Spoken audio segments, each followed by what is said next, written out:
Ladies and gentlemen, a very warm welcome to you. You're watching a brand new episode of Encounter. Today, our guest is Asha Jeenia. She's also known as Asha Akriti, as an artist name. Asha is an educator in the primary sector, but the reason why she's here today is because she specializes in mandala drawing and, of course, mandala meditation therapy. Asha, very warm welcome to you. Thank you, Oshan. And thank you very much for giving us some time out of your busy schedule. And I also have to mention to our viewers that Asha is also a certified yoga teacher, but we're not going to speak about yoga today. Asha, first things first. We're going to talk about mandala drawing today, and also about how mandala drawing leads to meditation and mindfulness, and eventually how you carry out your workshops encouraging people to be more mindful and practice meditation. So let's start at the very beginning. What is mandala drawing? Okay, mandala is a Sanskrit word which means circle, and whatever is in our surrounding is in circular forms, such as the sun, the earth, moon, whatever is around, flowers, everything is like in circular forms. So mandala is, initially it is like line drawings, which is like, at times it is complex and abstract. Yes. And then it starts with a center point, which expands, and it like emanates from a center point to something that is very global. Well, I never thought of this, but hearing you say this, is it just a bit like how we are, how our soul is? We always start from a center point, and this is how we should grow in our life in all directions a bit, and have a lot of symmetry in our lives. That's it, yeah. It is like centering ourselves, the soul. If we come to, like in spirituality, it's the soul, and expanding to the outer self from one point to whatever is around us. You can go to a bookshop and buy a drawing book where there are mandala drawings. You just have to color it. But what I actually do is like to initiate people. You don't have to have any prior knowledge in drawing or painting and so on. So I will just like guide people how they can start drawing their own mandalas. Drawing is actually lines. Okay. It can be straight lines, it can be like zigzags, or you can be scribbling, whatever you want to do, you can put into a mandala. And mandala drawing is not like only lines. It comes whatever you have inside yourself. It's your thoughts, your feelings, your emotions. It's all that which you put into that drawing. How do you teach your students in your workshops to actually give some shape and symmetry to the mandala? Is there a technique that, okay, this is your center point and this is how you grow from it? Usually to draw the mandalas, I use the seed of life. Okay, yeah. Seed of life is like the blueprint in nature. Whatever is creation starts with the geometric shapes, which is the seed of life. So this is basically just you drew circles one next to the other. So there's one circle in the middle and 1, 2, 3, 4, 5, 6 circles around. Right. This is the center circle, the first one. And then from the center one, you like intersect. You take another point, and then you draw another circle, the second, and then it just goes round and round. Okay. Then you have Can I have a look? Yeah. Thank you very much. You have like the 6 petals, and if you expand, you go on, it will become a flower of life. All right, let's say I am a student, I've come to your workshop, and this is how you start. Yeah. So what happens after this? Actually, to draw this seed of life, you need to have a drawing compass, your pencil. You may use a ruler, but I usually use freehand. And as you see, it is circular in shape. A lot of things that I have noticed, it's not only in Hinduism, they say that everything that has a beginning has an end. So every circle that starts has to finish somewhere. And even our life also, when it has to start somewhere, has to finish somewhere. And most of the time, it's the same point that meets, right?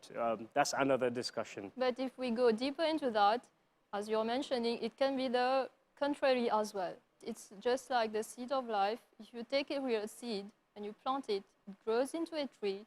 From that tree, you have the flower, the fruit, and it goes back to the seed. And you can replant that seed, and it's like a cycle. Wow, mandala drawing has so many levels, so interesting. I can't wait to get deeper into the subject, but I'll invite you to watch the following report on the history and origins of mandala, and we'll also invite the viewers to do the same, and we'll be back after the report.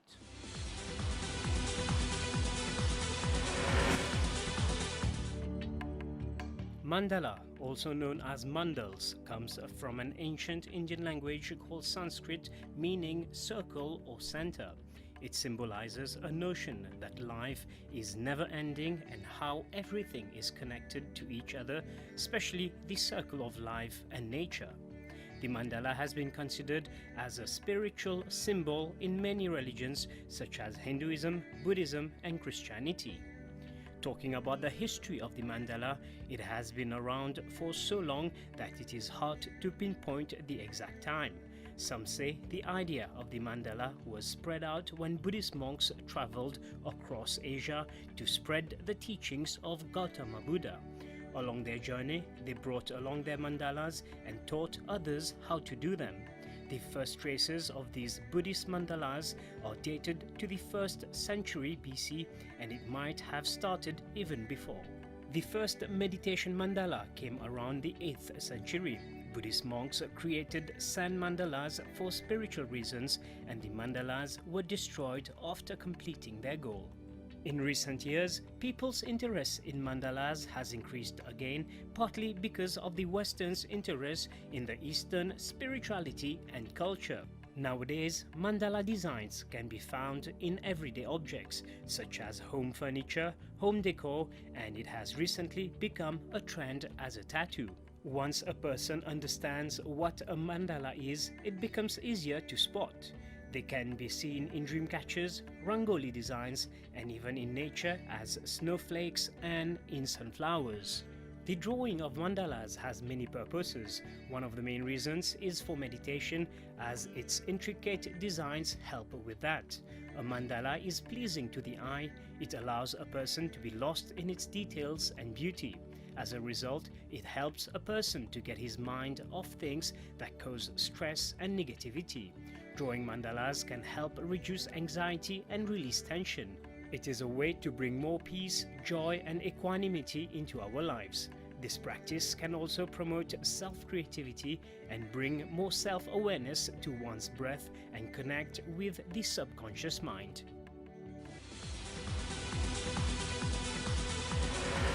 Welcome back. You're still watching Encounter, and we still have Asha. How is mandala drawing meditative and mindful? This is a little bit tricky for me. Can you explain?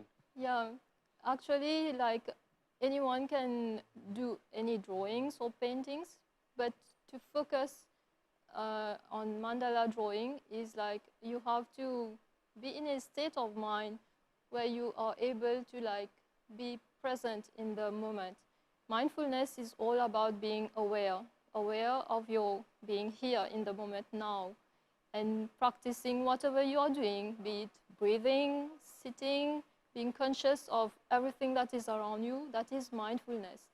Actually, it's only awareness and engaging yourself in whatever you are doing in that moment. So while drawing the mandala, you are focusing in the moment now. How to focus in the moment now? Well, I'm guessing when you have to paint a mandala, there are lines you don't want to cross, and you want to make sure that the colors are symmetric. And it really, when I have drawn mandalas, it really puts you in the moment, because a moment of inattention will lead to mistakes, Yeah. and it probably reflects how we should be in life. Yeah, but life is full of mistakes. It's not a problem. Even when you draw a mandala, Yes. if I have drawn this mandala, You have drawn this mandala? Yeah. Okay. There might be, it looks beautiful. It looks with beautiful. a lot of lines, a lot of shapes. There are many things in that. It can be my emotions, my thoughts, my feelings, so many things into that. But if ever there is any mistakes, only the creator, only the person who has been drawing the mandala or painting will know where the mistake is. And that reflects into our life as well. Is it something that you keep it black and white, or is it something that you draw inside and put colors into it? No, this one is a pen drawing. It's a pen drawing, Yeah. okay? Pen on paper. That's what they call penmanship, right? Yeah. Okay. You can paint it, color it, whatever colors you want. How do you choose the colors? How do you go? So if I have to start this, how would you advise me to start it then? Okay, I will just ask you to look into the mandala Yeah. and like it's bringing up your own emotions and feelings. What you feel, whatever you feel like, you can choose any colors which you are attracted to. You can use only one color or you can use different. And while painting as well, you can not just like shading, you can even use lines with the color pencil, whatever you feel like. All right. It is just like an expression of your inner self. Okay. So this is the mandala that you brought for me. First things first, I have to focus on the mandala, and then let me be inspired, and then choose any color from it. Yeah, it is just like letting go, whatever you want, and it is like releasing every emotions, feelings, whatever you feel like. But it looks easy to draw, but I'm guessing just to draw this completely would take me half a day. No, not really. No? No. It's how long would it take me to draw this? Maybe for a beginner, it might be like 1 or 2 hours?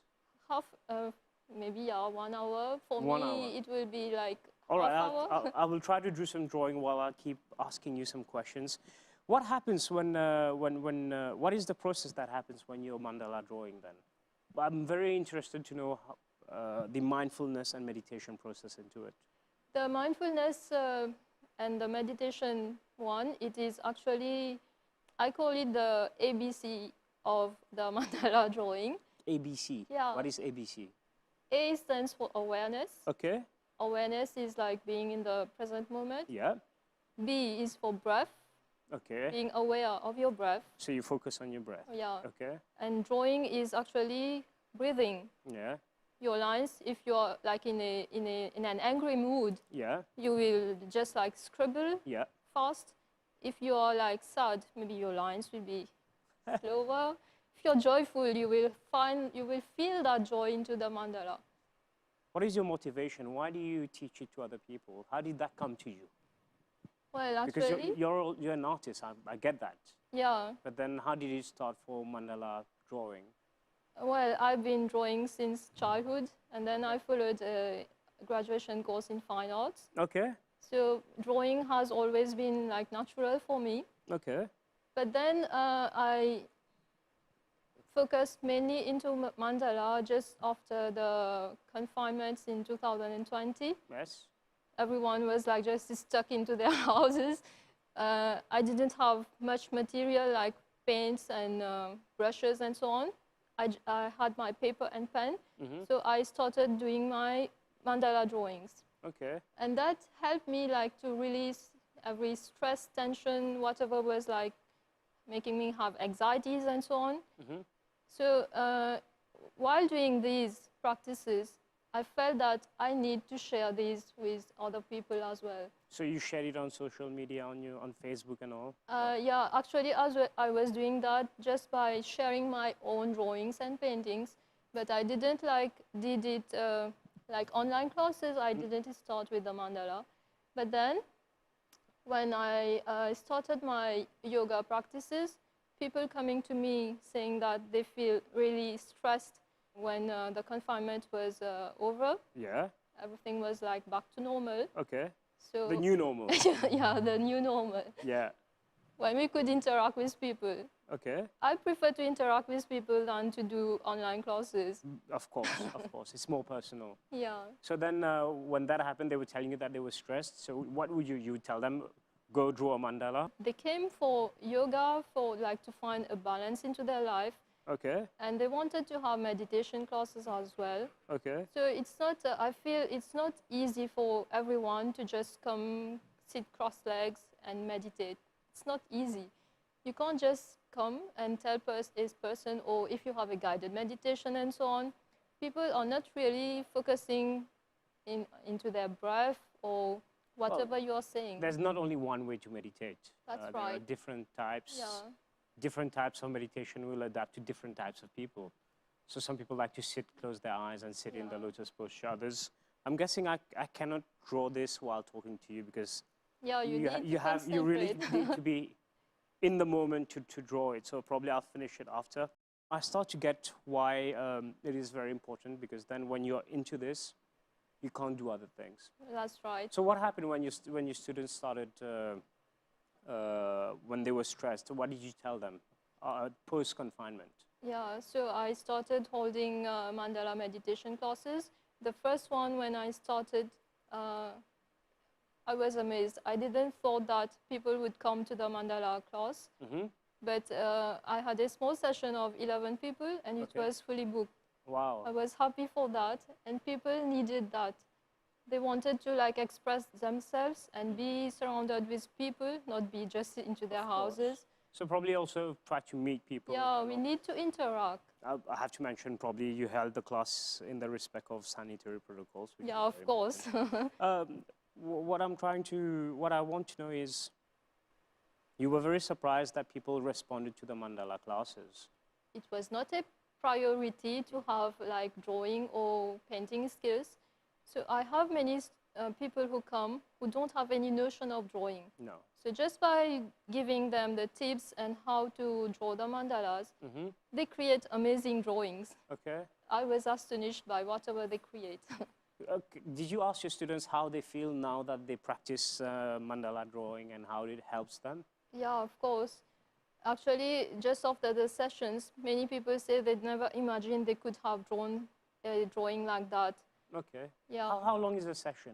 Normally, it's like 2.5 hours. Everyone is like, they can take their own corners, or yeah, the place where I do my mandala drawings like very nature.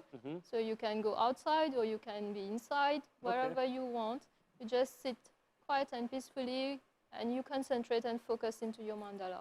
But I want to know a little bit more about the meditation process. So you're drawing, you're focusing on your ABC, awareness, breath, and concentration. C, we didn't mention. C is for connection. Connection. Yeah. Wasn't far off then. Okay. Yeah. So this is the type of state of mind that it helps you to be when you do mandala drawing. Right. Oh, fantastic. And how often would you recommend someone to practice it? Whenever, wherever they want. Okay. And what about you? How often do you practice it? Me, usually it's like, I have Every day? Yeah, I have my own sketchbook. Okay. So whenever I feel like, and when you start a mandala, I can have started this like today, but I haven't finished it. No. So tomorrow I can come back and do a part of it, keep it aside, come back maybe in 1 week, 1 month, or maybe even in a year. Okay, okay, okay. All right, so I get it. So it's all in at your own pace. Yeah. But at least, as long as you're expressing yourself. Why was I asking about meditation? Because a lot of people nowadays have a lot of I would say attention, but they have difficulties expressing themselves. So when you draw mandalas and when you paint, it is also a way of expressing yourself. Right. It is an expression of the self. It can be your emotions, feelings, whatever it is. And it is actually the connection part is to connect with your own inner creative self. From your point of view, since you have been doing mandala drawing and painting, how would you say your meditation has happened? Do you feel more connected? Do you feel you're also expanding like your mandalas? Can you share a bit of your personal story? Yeah, right. Like drawing the mandala is like centering the self. And while centering yourself, you are aware of whatever is going around you, your own life. And self-time gives to self-care, self-love. And when you have self-love, it is that expansion of that love, of what you are as a being, where you can share that with other people. So you're working on your heart chakra then? Yeah. Is the middle circle the heart chakra? This is where the point of the seed of life where we were mentioning earlier? Yeah, you can relate to that as the heart chakra. Whatever you have in the mandala is the expression of yourself. I can relate to that. It might be the soul, the center, the self. Okay. And then from that self, you like expand. Everything emanates from whatever you are, and it expands around. We're about to come to the end of this interview. Is there anything you would like to add before we end this interview? In terms of mandala drawing or some of the experiences that your students have had and the changes that happen to them? Yeah, mandala is whatever is around us is, for me, whatever is around us is like an expression of the self, and it is a mandala. Everything is in circular form. Whatever happens in our life, we might be like in a joyful state now, and in a moment in a sad state, but all that is just emotions, and we can control all that. And drawing mandala, it like helps you to focus on how you're feeling in that state of time, in that moment. And that leads to mindfulness. And mindfulness leads to being aware of whatever you are doing in your life, and it is like finding your own life purpose. Definitely, because we've had an interview on mindfulness with one of the previous guests, and they say that if you're mindful about whatever happens around you, it helps to better decision making. Right. Can you share with us a few stories about the students who were not feeling well post-COVID and everything? How has it changed their life? Because I'm aware that a few of your students who did not do mandala drawing are now painting and drawing and selling their products. Yeah. And I have to show this also. This is not even drawing on paper and on the canvas, but also on the basalt.